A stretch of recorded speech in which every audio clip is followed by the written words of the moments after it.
To December, that I will miss appointment with man but not with God. For God has chosen Zion. He has desired it for his dwelling place. God lives in church. Psalm 132 verse 13. God dwells in Zion. What you feel is the presence of God, and in his presence are pleasures evermore. For the Lord has chosen Zion. He has desired it for his dwelling place. 14 and to 15. Very important. He said that this is my resting place forever. So God is here. Don't play church.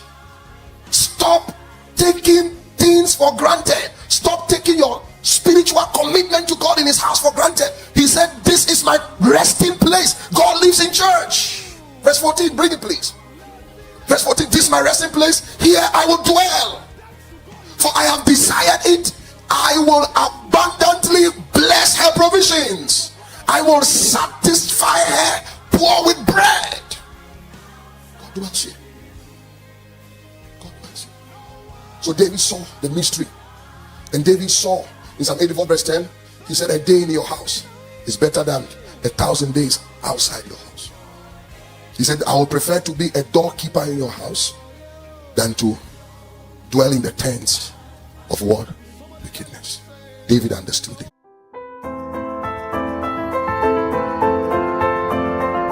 Hebrews 12, 22 to 25. Pay attention. I'm going to speak for 10 minutes. And this is the most important thing God told me for this month. But you have come to Mount Zion and to the city of the living God. So the church of God is a city where God dwells. The heavenly Jerusalem, to an innumerable company of angels.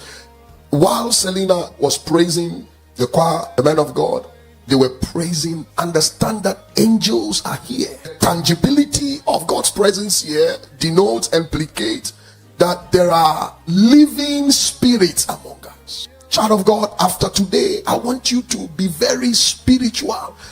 And when it comes to coming into God's house, capture these into your spirit.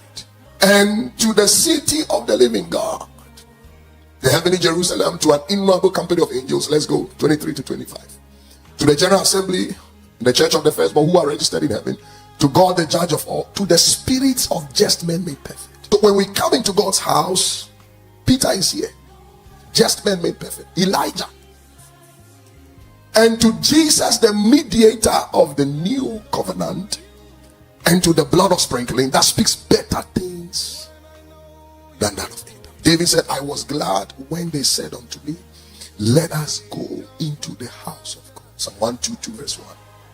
David speaking in Psalm 84 verse 1, he said, how amiable, how lovely. King James say, how amiable is your tabernacle, oh Lord. How amiable. And he said verse 7, they go from strength to strength, everyone that appears before God in Zion. It doesn't matter how you feel. When you come to Zion, that is the church of God. The strength of God capacitates your weakness. Your amen is weak.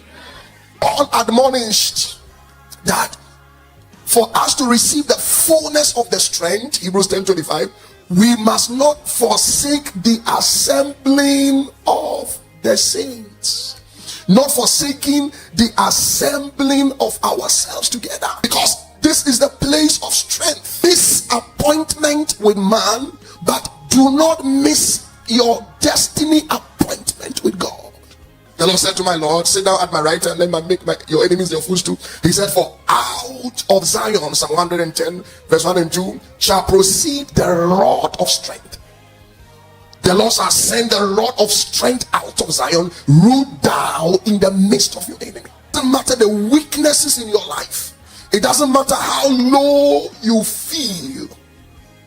Every time you